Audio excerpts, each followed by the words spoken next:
एक पुराने अनाथालय में सोफी नाम की एक बेहद नटखट लड़की रहती थी। उसकी सबसे अच्छी दोस्त थी उसकी प्यारी पालतू बिल्ली। दोनों मेट्रन से छिप छिप कर सारी रात शरारतें करते। मेट्रन जब उन्हें देखने आती तो छिप जाते। सोफी पर एक अजीब सी धुन सवार थी। उसे लगता था कि हर रात ठीक 3 बजे एक झोली वाले बाबा आते हैं और बच्चों को उठाकर ले जाते हैं। इसलिए वो हर रात जागकर खिड़की से बाहर ताकती रहती उस बाबे को देखने के लिए। आज रात भी सोफी बालकनी में बैठी ताक लगाए हुए थी। अचानक उसे बाहर कुछ शराबी नजर आए जो लड़खड़ा रहे थे। सोफी ने बिना सोचे समझे चिल्लाकर कहा, यहाँ से भाग जाओ वरना मैं अभी पुलिस को फोन कर दूंगी। शराबी लोग उसकी तीखी आवाज सुनकर बुरी तरह डर गए और वहां से भाग खड़े हुए। सोफी वापस अपनी किताब पढ़ने बैठ गई। तभी उसकी बिल्ली ने बाहर से कुछ अजीब सी आवाजें सुनी। सोफी की उत्सुकता जाग उठी। वो चुपके से बिल्ली के पीछे पीछे बाहर चली गई। अचानक उसकी नजर पड़ी एक विशालकाय हाथ डस्टबिन को सीधा कर रहा था। सोफी ने ऊपर देखा तो उसका कलेजा मुंह को आ गया। एक असली जायंट। जैसे ही जायंट ने सोफी को देखा, सोफी डर के मारे अपने बिस्तर में घुसकर छिप गई। लेकिन जायंट का लंबा चौड़ा हाथ बालकनी से अंदर आ गया। उसने बड़े आराम से सोफी को उठा लिया और भाग निकला। रास्ते में जब भी कोई इंसान दिखता,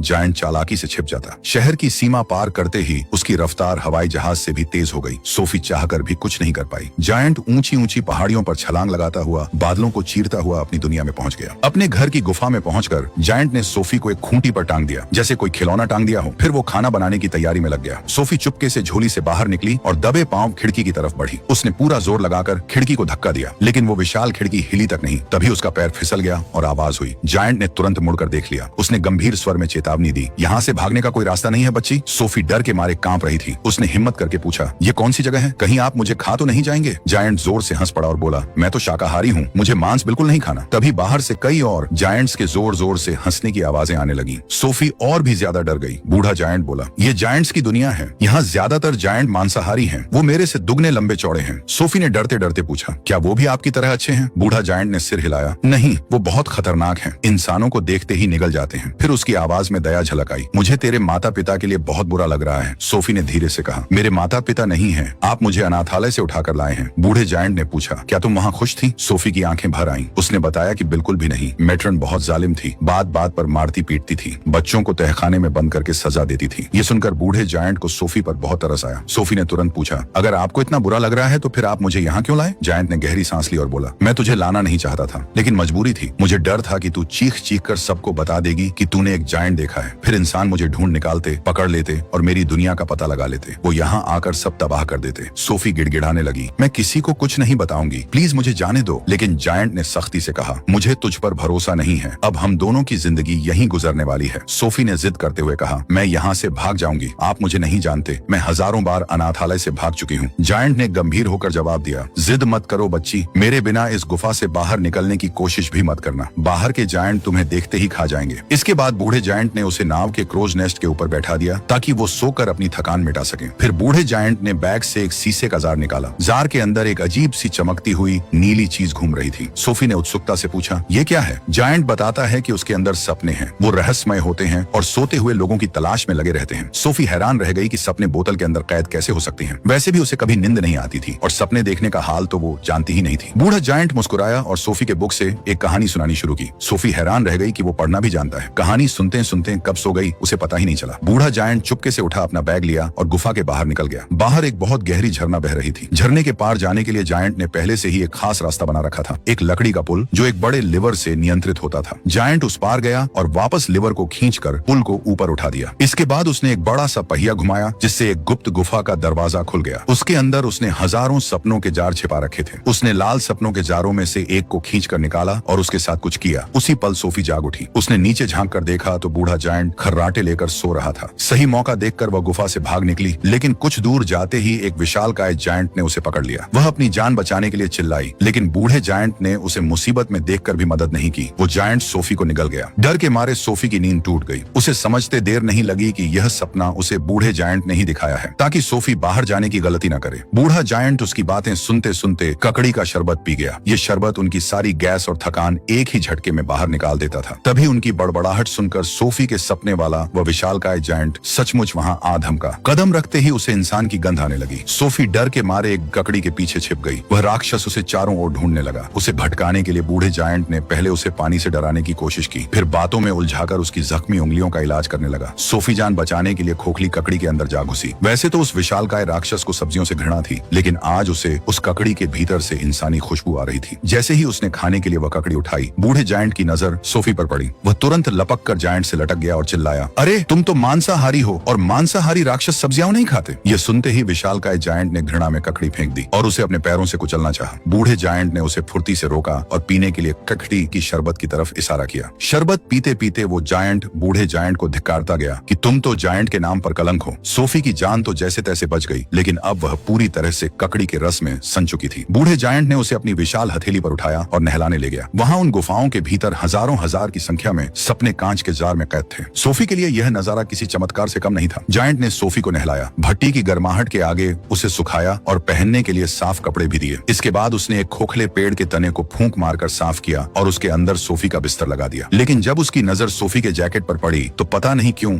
वो उदास हो गया। इस जैकेट की कोई दर्द भरी कहानी जरूर थी। जब भी बूढ़े जायंट का मन उदास होता, वह सपने पकड़ने निकल जाता था। वह नहीं चाहता था कि उसकी अनुपस्थिति में सोफी उन खूंखार मांसाहारी जायंट्स के हाथ लग जाए, लेकिन सोफी उसके साथ जाने के लिए जिद पकड़ ली। आखिरकार जायंट मान गया। जैसे ही वे निकले, उन्होंने देखा कि गुफा के बाहर ही कई जायंट्स खर्राटे भरकर सो रहे थे। बूढ़ा जायंट उन्हें लांघते हुए सावधानी से आगे बढ़ा, लेकिन तभी एक सोए हुए जायंट ने उसका पैर पकड़कर जोर से नीचे गिरा दिया। सोफी डर के मारे एक पुरानी कार के अंदर जा छिपी। अगले ही पल सारे जायंट्स की नींद खुल गई। अपने मनोरंजन के लिए वे बूढ़े जायंट को किसी गेंद की तरह हवा में उछालकर कैच कैच खेलने लगे। तभी एक जायंट को शरारत सूझी। वह बूढ़े जायंट और एक गाड़ी को उठाकर ऊंचे टीले पर ले गया। वहीं दूसरे राक्षस ने वह कार उठा ली जिसके अंदर सोफी छिपी हुई थी और उसे सामने वाले टीले पर ले गया। फिर वह शैतान राक्षस कूदकर कार के ऊपर चढ़ गया। सोफी की जान हलक में आ गई। तमाशा यही नहीं रुका। बूढ़े जायंट को एक ट्रक के ऊपर बैठाकर ढलान से नीचे की ओर धकेल दिया गया। दूसरी तरफ से आ रही सोफी ने अपनी कार की स्टीयरिंग को खूब घुमाया ताकि टक्कर न हो, लेकिन बूढ़े जायंट का सिर तेजी से आ रहे उस विशालकाय राक्षस से जा टकराया। टक्कर इतनी जोरदार थी कि वह राक्षस सुध बुध खोकर दूर जा गिरा। सोफी और बूढ़ा जायंट बाल बाल बचे। बाकी जायंट्स के लिए यह मंजर किसी सिनेमा से कम नहीं था। वे ठहाके मारकर हंसने लगे। उनका मन अब भी नहीं भरा था। इससे पहले कि वे बूढ़े जायंट को और जलील करते, अचानक आसमान में बिजली कड़कने लगी। बूढ़े जायंट के अलावा बाकी सभी राक्षस पानी से बहुत डरते थे। जैसे ही बारिश शुरू हुई, वे सब उन्हें अकेला छोड़कर भाग खड़े हुए। सही मौका पाकर बूढ़ा जायंट सोफी को अपने बैग में छिपाकर सपने पकड़ने निकल पड़ा। सोफी को बूढ़े जायंट की हालत देखकर बहुत बुरा लग रहा था, लेकिन बूढ़े जायंट के लिए यह सब नया नहीं था। उसे तो जैसे रोज रोज अपमानित होने की आदत सी हो गई थी। उधर उस विशालकाय राक्षस के पैर के तलवे में इंसान की एक चादर चिपकी हुई मिली। उसकी आंखों में दरिंदगी चमक उठी, क्योंकि अब वह समझ चुका था कि यहाँ निश्चित रूप से कोई इंसान आया है। इधर शाम ढलते ढलते जायंट और सोफी पहाड़ की चोटी पर पहुंच गए। वहाँ एक छोटा सा तालाब था, जिसके अंदर छलांग लगाते ही वे सपनों की एक जादुई दुनिया में पहुंच गए। सोफी को अपनी आंखों पर यकीन नहीं हो रहा था कि सच में ऐसी कोई जगह हो सकती है। उन्होंने एक सपने को पकड़ने के लिए खूब दौड़ भाग की। काफी मशक्कत के बाद उनके हाथ एक ऐसा सपना लगा जो सोफी के बारे में सब कुछ जानता था। पता चला वो सोफी का ही सपना था। उसे लेकर वे वापस लौट चले। बूढ़े जायंट का कोई नाम नहीं था, इसलिए सोफी ने प्यार से उसका नाम BFG रख दिया, यानी बड़े फरिश्ते जी। सपने कैसे काम करते हैं यह दिखाने के लिए वो सोफी को वापस उसके शहर ले गया। उसने कुछ सुंदर और सुखद सपनों को एक सो रहे परिवार के कमरे में छोड़ दिया, जिसे देखकर सोफी बहुत खुश हुई। लेकिन तभी एक बड़ी आफत आ गई। सारे खूंखार राक्षस पहाड़ से नीचे शहर की ओर उतर आए थे। BFG ने तुरंत दिमाग दौड़ाया और सोफी से उसके कंबल के बारे में पूछा। तब पता चला कि सोफी अपना कंबल तो राक्षसों की गुफा के पास ही भूल आई थी। BFG समझ गया कि उन राक्षसों को सोफी की भनक लग चुकी है और अब उसका BFG के साथ रहना खतरे से खाली नहीं है। वह भारी मन से सोफी को वापस अनाथालय के गेट पर छोड़ आया। सोफी ने साथ चलने के लिए लाख मिन्नतें की। तब BFG ने एक पुराना राज खोला। उसने बताया कि बरसों पहले एक छोटे लड़के ने उसे देख लिया था और तब वह उसे अपने साथ ले गया था। उसी लड़के ने BFG को पढ़ना लिखना सिखाया था और उसके साथ उसकी बहुत सी सुनहरी यादें जुड़ी थी। सोफी ने जो जैकेट पहनी थी वह उसी लड़के की थी, लेकिन एक दिन राक्षसों को उसका पता चल गया और उन्होंने उस मासूम का बुरा अंत कर दिया। BFG नहीं चाहता था कि सोफी का हाल भी उस लड़के जैसा हो। वह उदास मन से अकेले वापस मुड़ गया। सोफी उसके पीछे दौड़ी और चिल्लाकर कहा, मुझे अपने साथ ले चलिए, मैं उन दानवों से नहीं डरती, कुछ नहीं होगा, आप क्यों डर रहे हैं? लेकिन BFG खामोशी से चला गया। तभी सोफी की पालतू बिल्ली वहां आ गई और सोफी भारी कदमों से वापस अनाथालय के अंदर चली गई। उसे अब भी यकीन था कि BFG छिपकर उसे देख रहे हैं। उसने उन्हें आवाज दी और अनाथालय की रेलिंग पर चढ़कर नीचे कूद गई। BFG ने उसे हवा में ही थाम लिया और अपने साथ ले गए। दूसरी ओर वह विशालकाय राक्षस अब BFG पर पैनी नजर रखने लगा था। इधर सोफी उन राक्षसों को हमेशा के लिए वहां से भगाने की कोई ठोस तरकीब सोचती है। BFG के अलावा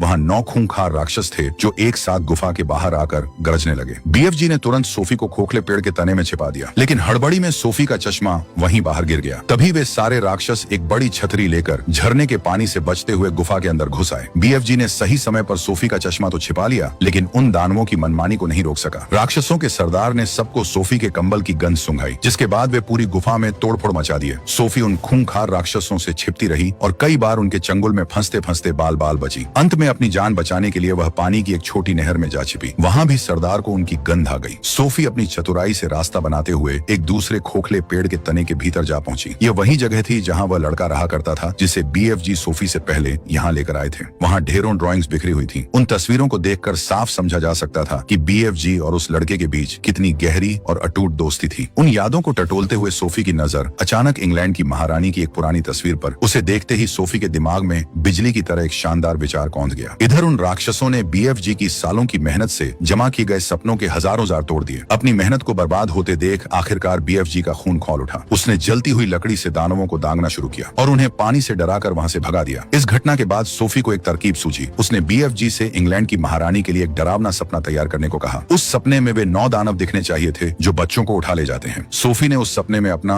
और BFG का हिस्सा भी जुड़वाया। योजना यह थी कि जैसे ही महारानी उस सपने को देखकर जागेंगी, सोफी और BFG उनके सामने होंगे, जिससे उन्हें वह सपना सच लगेगा। जल्द ही वे उस सपने वाले जार को लेकर महारानी के महल पहुंच गए। इतने सारे पहरेदारों की कड़ी सुरक्षा के बीच महल के अंदर दाखिल होना नामुमकिन लग रहा था, लेकिन BFG ने चतुराई दिखाई और सबको चकमा देकर भीतर घुसने में कामयाब रहा। उसने महारानी के शयन कक्ष के खिड़की से वह डरावना सपना छोड़ दिया। सपना देखते ही महारानी नींद में बड़बड़ाने लगी, आदमखोर दैत्य, नहीं, ऐसा नहीं हो सकता, कोई उन्हें रोको। तभी अचानक महारानी की आंख खुल गई। उसी पल उनकी नौकरानी मैरी चाय और न्यूज़पेपर लेकर कमरे में आई। महारानी ने घबराते हुए मैरी को अपने उस भयानक सपने के बारे में बताया। मैरी ने उन्हें दिलासा देते हुए कहा, हुजूर, ये सिर्फ एक बुरा सपना ही तो है, भला हकीकत में आदमखोर राक्षस कहाँ होते हैं। तभी मैरी की नजर न्यूज़पेपर की सुर्खियों पर पड़ी, जिसमें पिछली रात कई बच्चों के रहस्यमयी ढंग से गायब होने का जिक्र था। किसी को अंदाजा नहीं था कि उन बच्चों को आखिर कौन ले गया। महारानी के कहने पर जैसे ही मैरी ने खिड़की के भारी पर्दे हटाए, वहाँ सोफी को खड़ा देख दंग रह गई। महारानी को यकीन नहीं हो रहा था कि सपने में जिस लड़की को वो खिड़की पर देखी, वह सचमुच उनके सामने वैसी ही रूप में खड़ी है। सोफी ने बताया कि उसे यहाँ एक दैत्य लेकर आया है। महारानी, आपने सपने में उनको देखा होगा, वे BFG हैं और उन्होंने ही वह सपना आपके लिए बुना था। महारानी को अपने सपने की वह बात याद आई कि उन्हें उन आदमखोर राक्षसों को पकड़ने में मदद चाहिए। वे मदद के लिए तैयार तो हो गई, लेकिन BFG डर के मारे इंसानों के सामने आने की हिम्मत नहीं जुटा पा रहा था। तब महारानी ने सोफी के जरिए उसे भरोसा दिलाया कि उसे कोई नुकसान नहीं पहुंचाया जाएगा। जैसे ही BFG सामने आया, शाही सिपाहियों ने तुरंत उसे घेर लिया। जब उन्हें यकीन हो गया कि BFG से कोई खतरा नहीं है, तब उन्होंने उसे सम्मान के साथ अंदर आने दिया। लेकिन BFG जैसे विशालकाय जीव को महल के अंदर लाना अपने आप में एक बड़ी चुनौती थी। जैसे तैसे घुटने के बल झुकाकर उन्हें अंदर लाया गया। इसी आपाधापी में BFG से एक चूक हो गई। एक कीमती झूमर उनसे टकराकर चकनाचूर हो गया। महारानी ने उदारता दिखाते हुए इस नुकसान को नजरअंदाज कर दिया। BFG की जमकर मेहमान नवाजी की गई। उनके सामने मेज पर एक से बढ़कर एक लजीज पकवान परोसे गए। BFG को खाना तो बहुत स्वादिष्ट लगा, लेकिन कॉफी का स्वाद उन्हें बिल्कुल पसंद नहीं आया। तब BFG ने सबको अपनी जादुई ककड़ी का शरबत छकाया। महारानी के साथ साथ वह शरबत वहाँ मौजूद हर किसी को स्वादिष्ट लगा, यहाँ तक कि पालतू कुत्तों ने भी उसे जमकर पिया। लेकिन थोड़ी ही देर में उन सबके पेट गुड़गुड़ाने लगे और फिर जो हुआ वह नजारा वाकई देखने लायक था। उस शरबत के असर से सबकी गैस छूटने लगी। वे महल में गुब्बारों की तरह यहाँ वहाँ उड़ने लगे। इसके बाद रानी के आदेश पर सेना की एक टुकड़ी को आदमखोर दैत्यों को पकड़ने के लिए भेज दिया गया। वे हेलीकॉप्टर से BFG का पीछा करते हुए दैत्यों की दुनिया में पहुंच गए। योजना के मुताबिक BFG ने दैत्यों के लिए ऐसे डरावने सपने तैयार किए जिससे उनको मांसाहारी होने पर पछतावा होने लगेगा। उन्हें अब जाकर लगेगा कि वे कितने निर्दयी हैं। सपनों को गढ़ने के बाद वे जार को लेकर गुफा से बाहर गए, वहाँ जहाँ नवो दैत्य घोड़े बेचकर सो रहे थे। तभी BFG को याद आया कि उन्होंने तो अपने सपने छोड़ने वाला इंस्ट्रूमेंट रानी के महल में ही छोड़ आया। योजना को विफल होते देख सोफी जार को लेकर दैत्यों के बीच चली गई। इससे पहले कि वो जार खोलती, दैत्यों का सरदार जाग उठा। सोफी ने बिना देर किए जार पटक कर फोड़ दिया। अगले पल सपने 8 दैत्यों के अंदर प्रवेश कर गए। उन्हें भारी ग्लानि होने लगी कि वे कितने निर्दयी हैं, लेकिन उनके सरदार ने अपने डरावने सपने को पकड़कर मसल दिया। इससे पहले कि वो सोफी को दबोचता, BFG उससे टकरा गया। सोफी भाग निकली, जबकि BFG को सरदार ने जकड़ लिया। मारने के लिए जोरदार मुक्का ताना, लेकिन तभी रानी के सैनिकों ने उसे रस्सी में जकड़ लिया। देखते ही देखते दैत्यों में भगदड़ मच गई। वे लाख भागने की कोशिश किए, मगर जाल फेंककर एक एक को पकड़ लिया गया। आखिरकार BFG के चेहरे पर मुस्कान लौट आई। दैत्यों को यहाँ से दुनिया के आखिरी टापू पर ले जाकर छोड़ दिया गया, जिसके चारों ओर सिर्फ पानी ही पानी था। अब वे यहाँ से कहीं भागकर जा नहीं सकते। रानी ने उनके लिए ककड़ी के बीज भी भिजवाए ताकि वे उसकी खेती कर गुजर बसर कर सकें। एक सुबह सोफी की नींद रानी के महल में खुली। दरअसल रानी ने उसे गोद ले लिया था। वो यहाँ खुश थी और BFG भी अपने यहाँ खुशहाल जीवन व्यतीत कर रहे थे। अब उनके पास ककड़ी के अलावा बहुत फल मूल के बागान थे। वो एक किताब भी लिख रहे थे। दोस्तों, अगर ये मूवी अच्छी लगी हो तो चैनल को सब्सक्राइब कर लीजिए।